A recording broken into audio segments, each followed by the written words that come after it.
Welcome to the Above Center Leadership Podcast. I'm Marcy. And I'm Allison, and this is our chance to learn from leaders who know how to get results while staying above center. Let's get started. Hello, and welcome to another conversation with our Above Center podcast. I'm always grateful to be here because I get to spend some more time with my sister, Allison, and then learn from wonderful leaders who are out there just doing great work, both professionally and personally, and what we feel are living a life that they are meeting people above center. And that's where solutions and creativity and fun is. So today we have a great guest, Georgia Groc. She works at US Bank and she's a transformation leader. And one of the reasons I am so excited to meet you and talk to you, I got a few questions, but my first one is leadership and AI. So I know you have a responsibility of, innovating with AI, but it's happening so fast. Can you talk to us about leadership and AI and any sort of insights you have from your point of view of how companies are thinking about AI and should be thinking about AI? I would just love to start the conversation.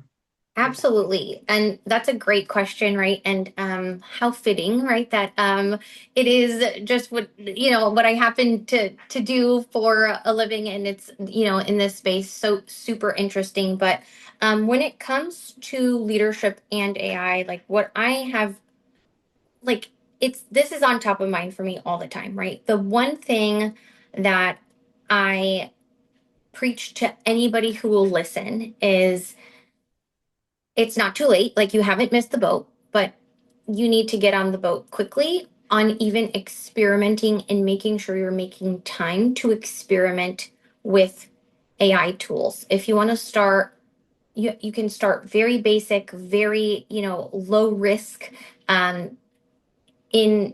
you don't have to spend a lot of money to do it, right? You can use free tools and, go chat GPT, whatever that looks like for you, whatever, preferred platform you want to use, but just start tinkering around, and, block out a time, like an hour a week for you to do some intentional AI learning, right? So, both from you can take, there's plenty of free certifications out there that you can get some foundationals on, right? If you have no idea, AI, ML, automation, what does it mean? Like, what are all these terms?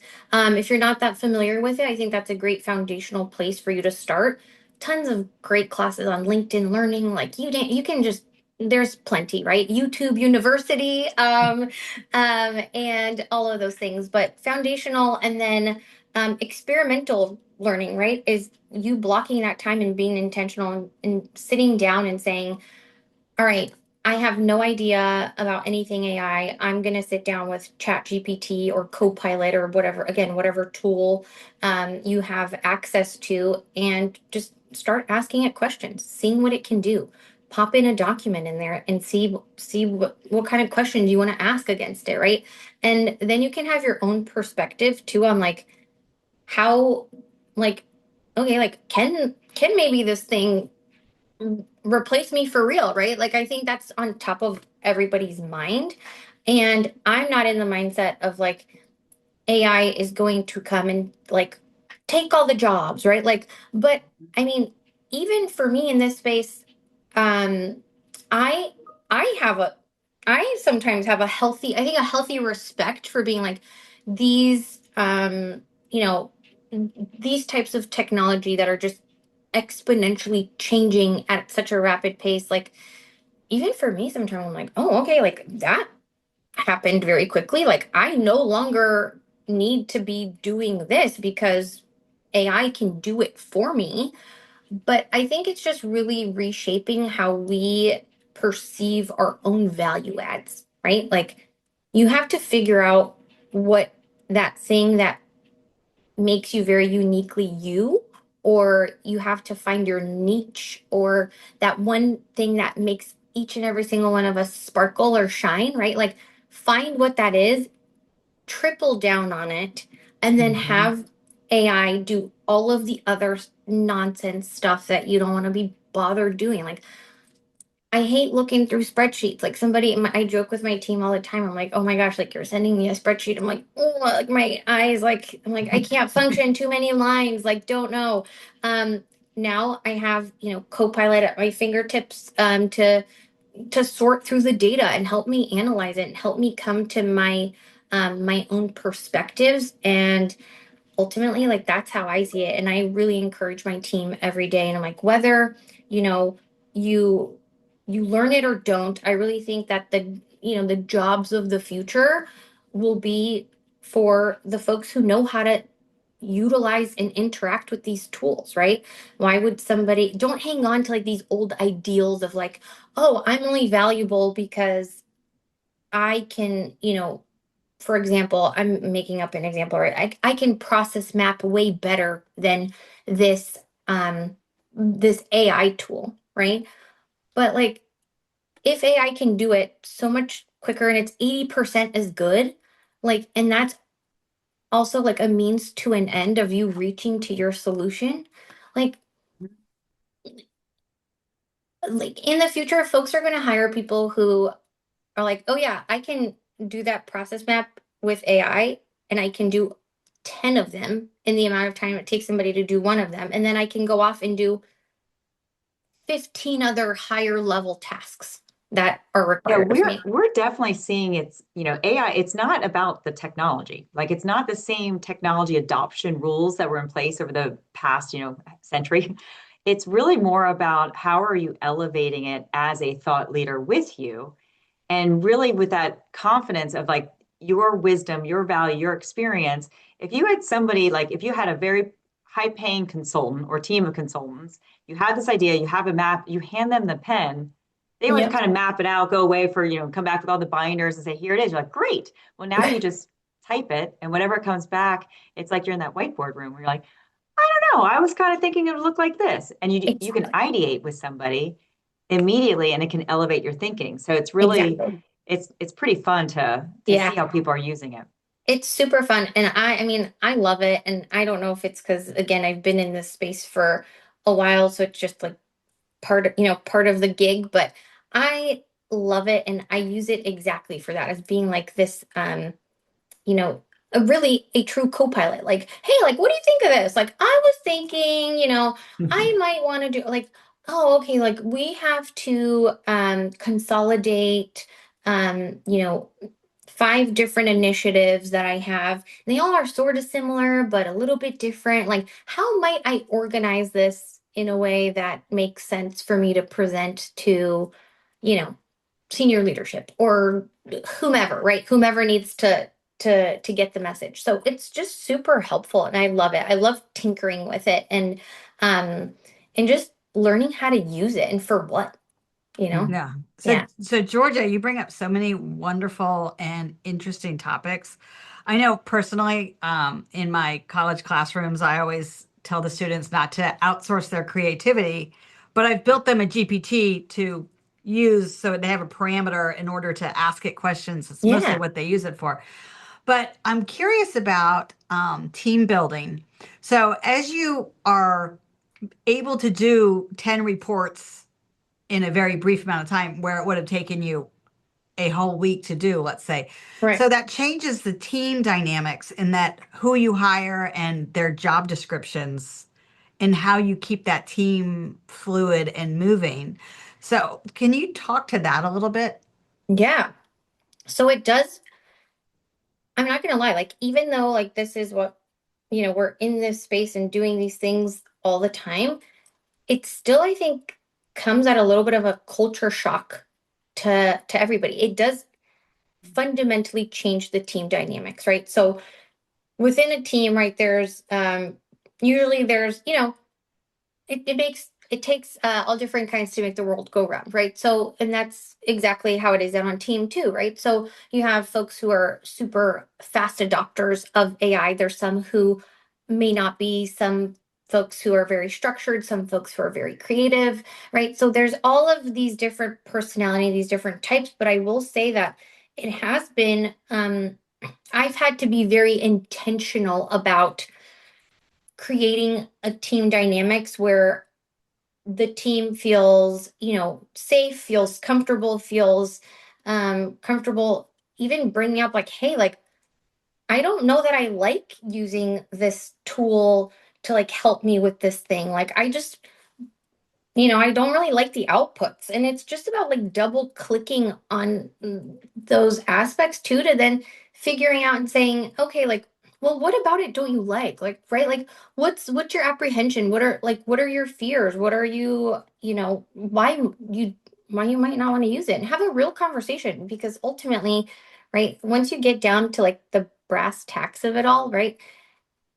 It's new, and new things can be scary, and the world just is changing all of the time so rapidly. I would say that, like, taking my perspective out of like even within my own company structure, but every single corporation, small business, anything, you work for yourself, things are changing every single day. Like there is no Hmm. more real sense of like, oh yeah, like this is the thing I do, and I will do it probably for the next 5 years, and nothing's really going to change. It's like a weekly change nowadays. I'm like, yeah, It's this thing happened. You're compounding. like, oh, and, right? Like, what happened? And so, obviously, resilience comes into the picture, and being open to change and having an open mind. But not everybody is super open-minded, right? And you have Hmm. to really work with the folks that you're working with every single day, or the folks that you lead, to really make sure that you're creating a comfortable space for them to be very open and honest with you about saying like, I just don't feel comfortable like using this thing, and then just really understanding why, like, and having a real conversation and saying like, hey, like the goal here is not to have this thing like replace you, right? It's to help you, and not only help you with your current job, but this will help you for any future job you may Right. want, even outside of here, or 10, I mean, right? Like 10 years from now, it's going to be like, an iPhone or a, smartphone, right? Like, Yeah, it's one of the most exciting times we'll ever experience in a lifetime, yes. and it's happening so rapid that it's overwhelming. And It's then I'd love to, overwhelming. like, I learned something from you through this, and I'd like to kind of just reflect on something you shared, and then kind of maybe dig a little deeper too on Yeah. this. So within like our above center framework, Yeah. when there's a negative emotion that pulls you below center, often we react, and we react to the negative if you're feeling negative. So you mentioned the word fear. And what I learned from you is like people have a lot of fear of a technology. Like they have a fear they don't know how to Mhm. keep up. They don't, are they using the right one? Is it against my company policy? Right. Am I going to be left behind? There's so much fear. So I learned from you is like, that's okay, but just talk and like get detailed to what's driving the fear. And that's Yeah. just one strategy to get leaders to kind of help their teams be above center. Because above center, it's like now you're bringing out your brilliance, like the real you. So Yeah. my question for you is like, as it relates to, experiencing things of fear, and would love to hear, like, I know there's a personal story that you were Yeah. wanting to share, but when you get something that's really scary, Yeah. how do you face it with Yeah. resilience and then choose to move forward with more things that align to like your true self, like your above center self? Would you mind Yeah. just sharing a little bit of your story with that? Absolutely. So, and thank you for, for such framing this in such a thoughtful way. In 2024, at the end of 2024, I got diagnosed with stage 3 breast cancer. And I am 37 years old. Yeah, I'm 37 years old today. Can't remember my age, but so at the time I was 36, and I, found out I had breast cancer, aggressive, so stage 3, grade 3. And don't get me wrong, at the time, I was so scared, panic, right? I have two little kids. I was like, what? Like me? No. Like you never think the the really really bad stuff is going to happen to you, right? Like I think as humans, right? I think it's like self-preservation, right? So you never really think that these really really bad things are going to happen to you, and here I am like sitting in a gown like with a radiologist who came in like very quickly after an ultrasound and was like, I'm very sorry to tell you, but you have breast cancer. And I was like, how can you tell me that? Because like we haven't done a biopsy, so like what? And they're like, nope, like, yep, you have breast cancer. And I was like, you know, cried, freaked out, but once I, and this is really the crux of it, right?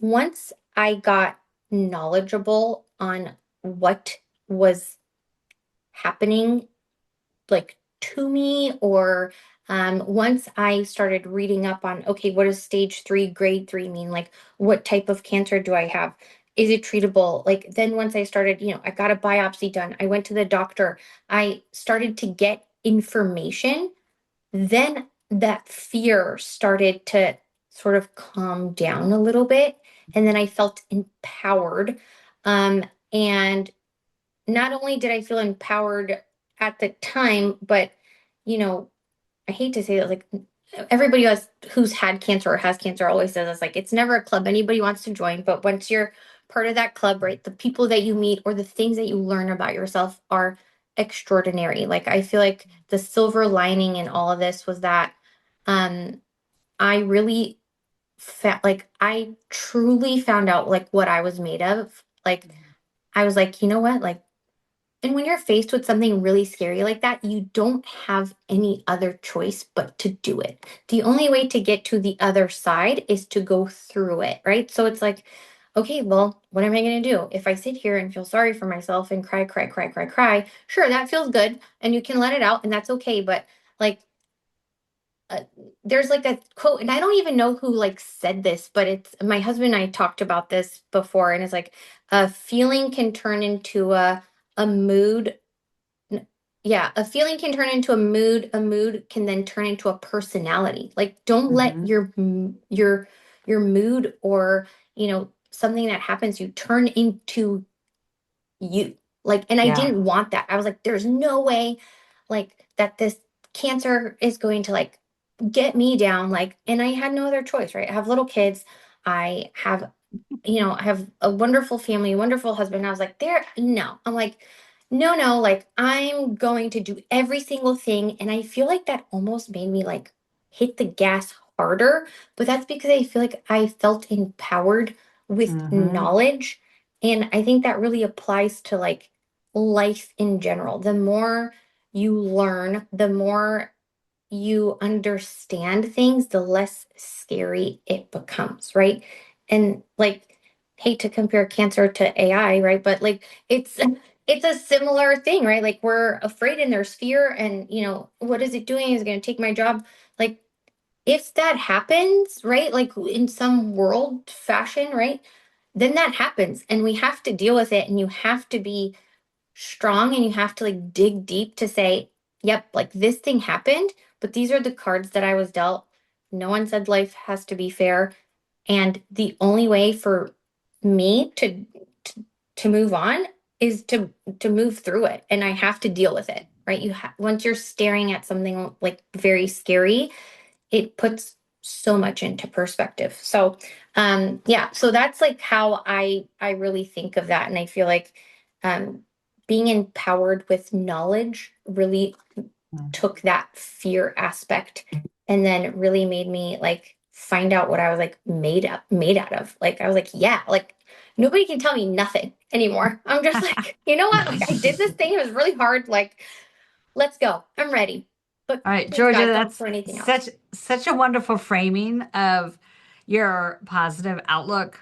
And I love that you did tie it back into that AI because people are really afraid and the fear is real. It's not real because it's like it's their livelihood. It's their identity. Yeah.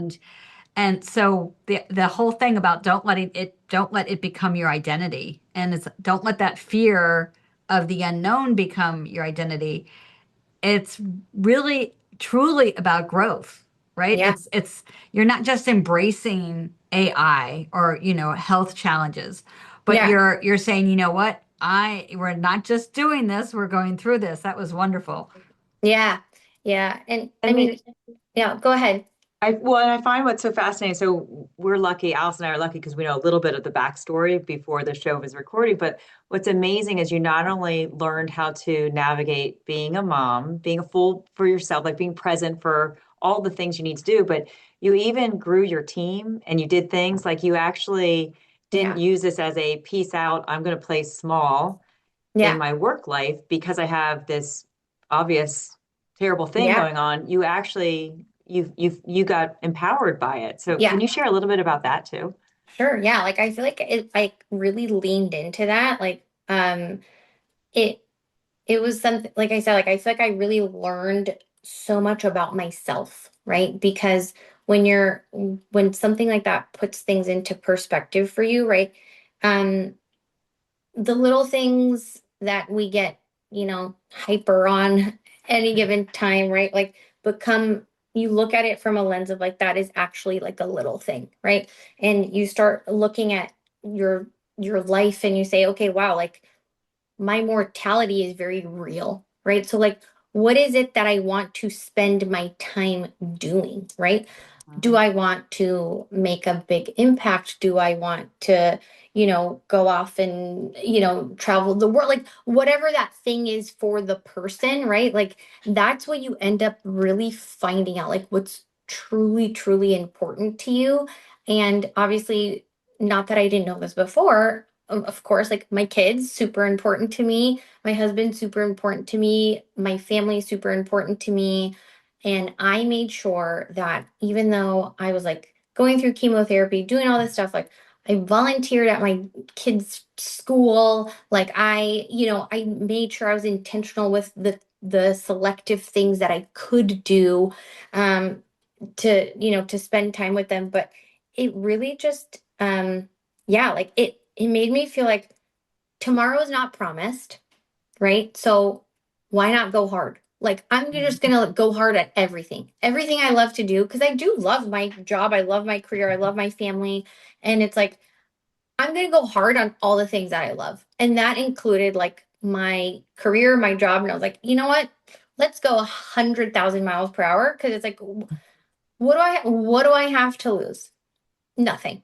So that's really honestly, I think at the end of the day, like what it really comes down to and like why I leaned in so hard is because I was like, well, no, tomorrow's not promised for anybody, not for me, not for you, not for, so and so. And this is probably morbid. And so like this kind of gives you insight into the my type of humor. Is that like I would, I was making a joke with my husband. And I was like, like I'm battling cancer right now, but like who's to say that like I'm not gonna get hit by a car like on my way to chemo and he's like, oh my gosh, like don't say that. I'm like, I know, but I mean, that's like the reality of life. Like, so tomorrow's not promised. Like, all you have is today. So go do the things you want to do. Well, it's so beautiful because we feel like when Alice and I were starting the company, we did this mad research project of like, what does success look like and who is successful? And that's how we came up with the above center because those Yeah. people were choosing who they wanted to be and what they want to do on a more often basis. So even when they Yeah. had moments below center, they were choosing that. So things like Yeah. you going through that, you choosing to volunteer in your kids' classroom because you want to be present, you want to know their community. And there's so much to that of like, obviously we would never wish your cancer Mm, experience on anyone, but yeah. having that clarity of like, I'm going to show up today as a leader, as my best self, I'm going to lean in. And that type of fervor is what it's all about. And the interesting thing about this, and then you can prove me wrong. I'll say the statement, you say it right or wrong, but Um, when you're choosing to do stuff, you actually do have more energy. When you get rid of like anything below center, the complaints, the things you feel like you should do, and all that stuff, like that's tiring. But when yes. you're like, today is my day, I'm owning the day, it's actually my choice of how I want to live today because I feel like it's so precious. I feel like it's more that energy is contagious and renewable, and you can find more time to do the Yeah. things you love when you love it. I would 100% agree with that. It's like, I'm gonna relate this back to like my mom too. So I'm so lucky. Like my mom's like my best friend, and I also have three sisters. So like we're all like just a bunch of gals, like doing all the things. But my mom, she is always doing something. She is in her 70s, and she is so active. And I'm like, sometimes I look at her, I'm like, I'm exhausted. Like I don't know where you have so much energy. But she's like, Georgia, when I sit down, like that's when I get tired. Like if I just don't sit down, like then I don't get tired. I'm like, like there is something to that. Like, Hmm. sometimes when I wait, like on the weekends or when I'm relaxing, the more I relax, the more tired I am. Like, but when I'm out doing things and, we're going to a little kid's birthday party, then we're going to go out to dinner and then we're going to go celebrate something else and boom, boom, boom, like that energy of like doing the things that you want to do, like that just, like you said, it's renewable. Like you can essentially keep going like I that. feel like our families would get along well. I love that. And like when I found out that you guys were sisters, I was like, oh, I love this so much. Like, and like I said, I have three sisters, and I'm the baby, and they're amazing. And like we have such a good time together. So I love that you guys get to do this and spend this time together too. So, Georgia, what's your quote? Do you have a quote? I do. So my quote, and I'm drinking out of my mug. Thank you guys for this. So cute. It's what a day, what a life, right? So what that means is it's, quote by me, and I don't know, maybe I heard it somewhere. I don't know. Sources to not sure. But I say this all the time, and my husband and I really get a kick out of it. So sometimes it's like when you're having a day, like what this means to me is like, what a day. And you're like, oh, what a day. But then you're like, what a day, what a life. Because it's like the day may have been really hard, but like your life is amazing, right? Like life is amazing. There's something to look forward to, right? Like there's so much things we want to get done. We want to see, we want to be with our kids. We want to be with our families. We want to, make an impact. We want to, be a great leader and help others and do all these things. And it's like, yeah, what a day, but like, actually, what a life. Like, life is amazing. It is. Oh, well, we appreciate you being here. I feel like the luckiest thing we have is to meet people like you, and then I get goosebumps to it. Oh, But I love it's just that. such a nice, it's true. It's like, if you're grateful for how you're living life, life is great. And when you're Yes. not grateful for some things in your life, it's kind of like for our world, like you're below center. Like, what choices do you want to make? Like, how do you want to respond? Because it Yeah. really is one day equals day after day of your life. So what a day, what a life. I love that quote. So Yeah. fun. Well, Yeah. thank you again for being with us. We Thank you really, we guys. enjoyed every moment of it and we look forward to staying connected. Yes, absolutely. Thank you guys so much for your wonderful questions and your guys' energy also amazing. And I love the framework that you guys have. It it really resonated with me so much. And I was like, I don't know, serendipitous in a way, right? Like getting to meet you guys and getting to do this and having this conversation. So I appreciate you guys so much. Well, thank you so much for stopping by. Thanks, guys. Okay, Mars, I got to tell you, my favorite thing about this conversation was the choosing intentionality. We can choose, we talk about it all the time, choosing to live above center, choosing to live below center. But the idea of just choosing your path, like choosing what you want, like actually having a decision in your own life, like that, to me, that's what it is. It's like you're choosing you. It's so good. And I feel like, I mean, she is cancer free and had just gone through all the treatments and everything. And you could just tell she is choosing to live. Like she is choosing to live fully. And I love her spirit around it. I loved her quote. I feel like you would Oh, love I her know, quote. right? What One a day, day, we're what a like, life. so true. It was amazing. Well, I feel like I could have talked to her forever, and I feel like so fortunate that we got a chance to meet her and learn from her, and just how she naturally has been doing some, great choosing of her own to kind of make sure she's leading the way. And then I also the AI stuff. Like I think it's so relevant on how she's doing it, and how she just kind of, as a leader of a very large company, just starting by sitting with her people, like, well, what's your fear about it? Like simplifying it. It's one leadership conversation at a time. Yeah, exactly, exactly. And you know that the idea of just tinker with it, but block off an hour a week and just tinker. Yeah. And it is things that you don't know are scary, Yeah. but if you can become familiar, Yeah, it's takes away that fear. absolutely. Well, once again, better together. It's better together. Love seeing you. Bye. Learn more at therevelcompanies.com. That was fun.